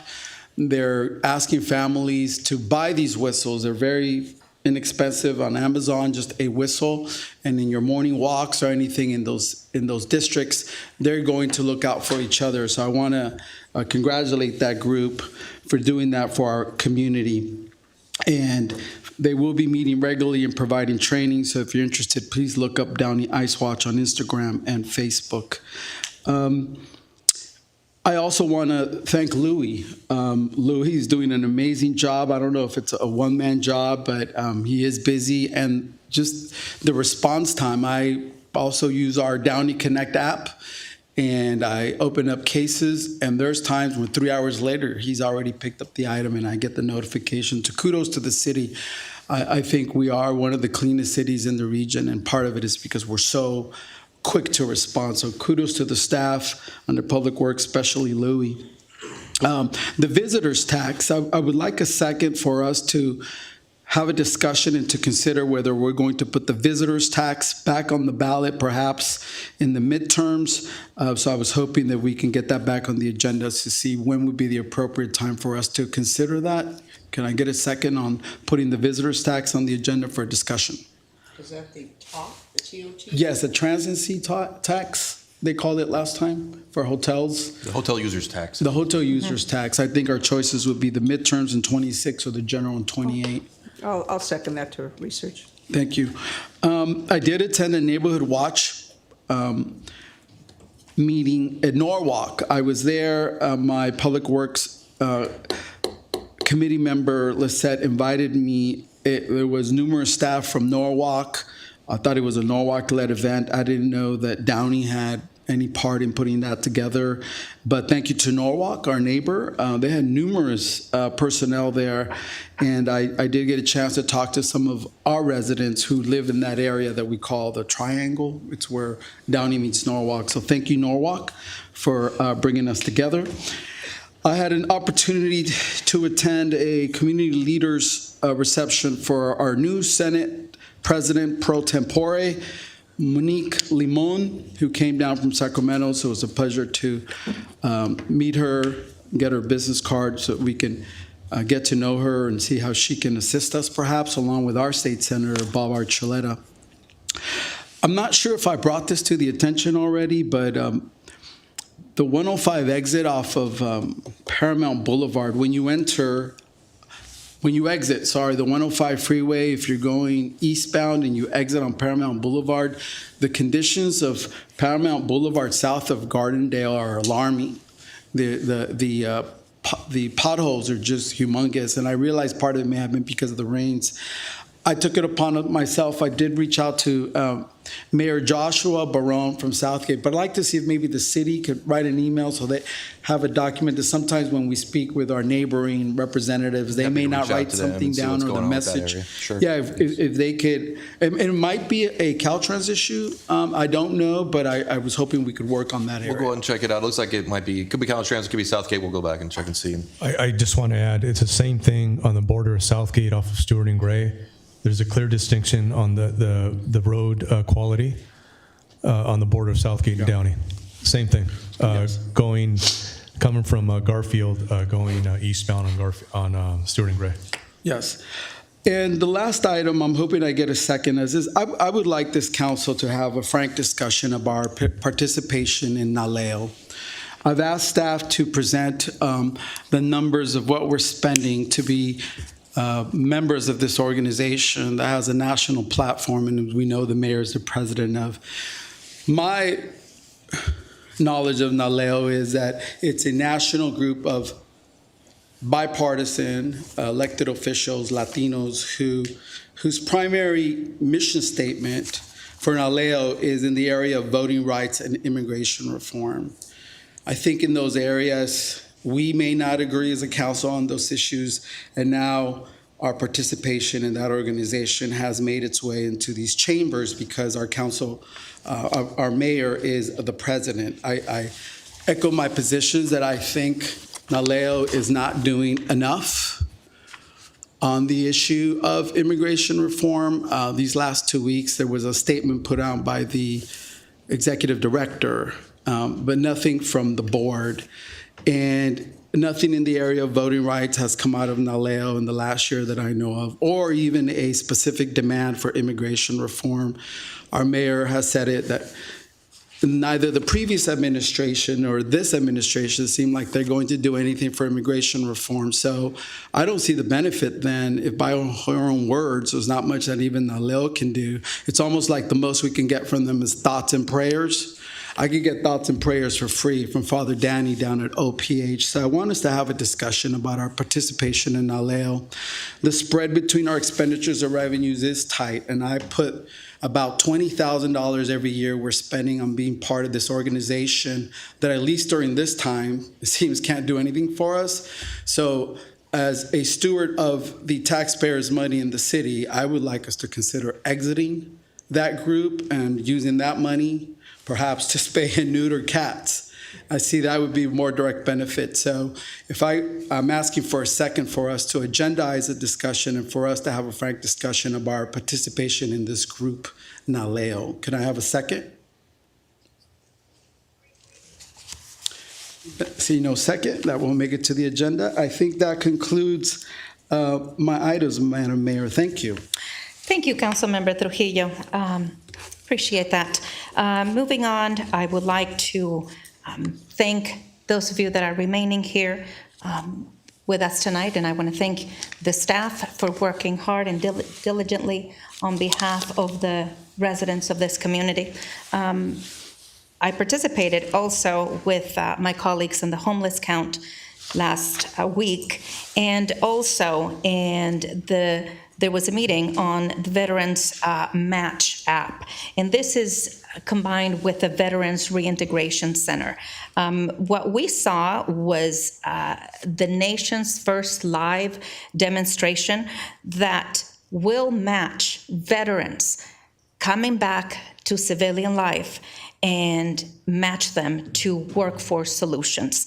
This is really important because as we look at addiction and or homelessness, we do see a significant segment of our population being veterans. And currently, I know that CELACO, for which Councilmember Sosa is a board member of, CELACO will be working alongside the Veterans Reintegration Center to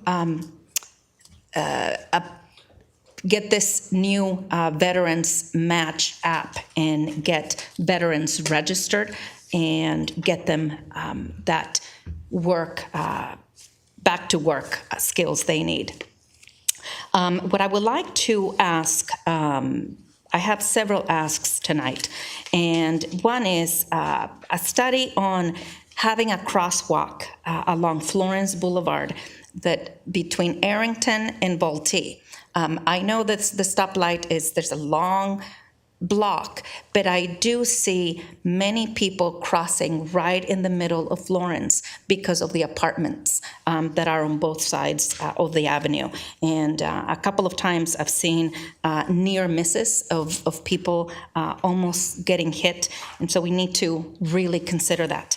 Another thing is, as I was visiting our parks, I've come back to my nightly date nights, and that is driving around our city and looking at our various parks. And I invite you all, driving around our city at night, we see a lot of different things, and it gets us thinking about safety and many other issues. But I would like to find out what happened to the plaques that had been put in the parks that under Measure S. I didn't see any of those plaques. I don't know if they were stolen during that period of time. A lot of the copper was being stolen. I could not find any of the plaques at any of the parks. We do have an inventory. We can bring that forward. Yeah. Okay, thank you. Also, as my council colleague Pemberton indicated, the illegal dumping. Thank you, staff, for working so diligently. We still continue to see it, and I know that we continue to educate the public on the app, as well as having that in our various social media platforms to make sure what number our people need to call and make sure that we get to it right away. I would like to ask to bring back the men's mental health fair. Certainly, it is really important. Initially, I thought about combining it and doing one big mental health, but men are special, and Men's Mental Health Awareness Month is in the month of June, and so I would like to bring that back. I know that project is very dear to Councilmember Sosa's heart, so I really would like to see that. And the regular Mental Health Awareness Month is in the month of May. I know we're busy. I know we're tackling a lot of projects, but I would like to see it come to fruition. Thank you for doing that, Mayor Fermetta. I'll second that. Okay, and in regards to, I think that's it. I do have a couple of brief comments, and that is, up until recent years, our positions, we live in a democracy, and as council members, we have party affiliation. Some of us were Democrats at some point and switched over to the other side, and others were Republicans and switched over. That's great. But I've always said that local governance, our lights, our sewers, and our streets are nonpartisan. And this issue that we have been seeing and unfold and morph into something very ugly, it's not about politics anymore. It's, again, about government's actions not aligning with our Constitution, not aligning with the rule of law and basic standards of fairness and humanity. What was said earlier, yes, we have serious documented consequences of individuals getting involved and disrupting communities. And as local municipalities, we are the closest form of government for our communities. And we hear our communities. We hear the plight and we feel the anger. We see the anger and we feel the anger as well.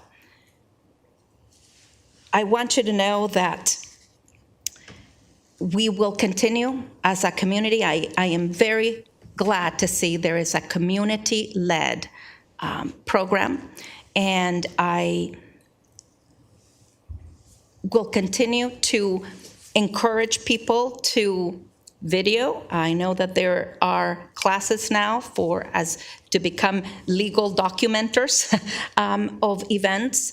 I do want to caution our community and our community members to get in the face and get involved and interfere physically for your own safety. But let me be clear, unequivocally, this is beyond party affiliation. This is beyond party affiliation. And we will stand together as a community and make sure that item number 7 in our agenda tonight was the approval of additional funding for additional workshops on your rights and legal aid. We will continue to do that. In regards to, again, that is my comment as the mayor of this city. I want to let our community know, NALEO as an organization has the principles of immigration were adopted unanimously by a bipartisan board. And these were reviewed in June of 2021. There's no single individual, even as its president, there is not one position that single-handedly drives policy for an organization that is nonpartisan. Being nonpartisan does not mean we're values neutral. The organization unites elected officials across party lines around shared commitments to the civic engagement of Latinos, democracy, the Constitution, due process, and human dignity. Not one person, whether it's the chair of the Ed Fund or the president of the organization, not one person directs its policy. We're two boards, we're a large organization, and together we speak in a bipartisan manner. We have said here, I think on the dais, we need immigration reform. The last meaningful immigration reform was 40 years ago under the Reagan administration. And this is where we are now. It's not productive for us to engage in singling out who belongs to what party on this dais, because what we do here the approving of balanced budgets, the projects that benefit the community are aside from our, what you would call partisan politics. We come as individuals, collectively, and this is what Downey, over the last 60 years, has stood and has stood firm. This is not the first controversy that our world has faced, but as elected officials, we serve this community and we work with our police and our fire for the benefit of this community, regardless of documented status, regardless of color, regardless of creed, and regardless of religion. We are here to serve as one body. And with that, I end my comments. This city council meeting will be adjourned in memory. Oh, Mr. City Manager, I skipped your comments. I don't have a whole lot, Mayor. I did just want to go over quickly. I got a lot of items for tonight. I think I got seconds as I needed on most of those here. I did appreciate the comments about the hard work of staff from council. It's much appreciated.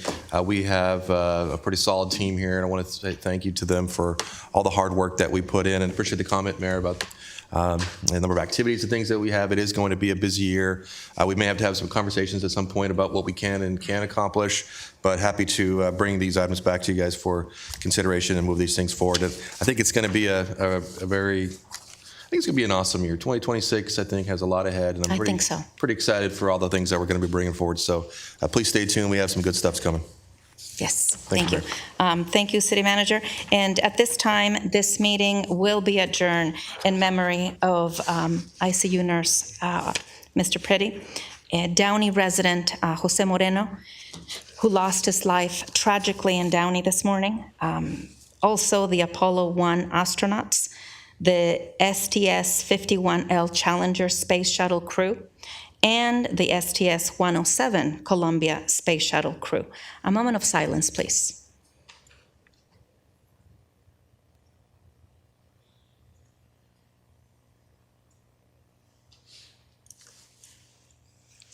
It is 8:34. This meeting is adjourned.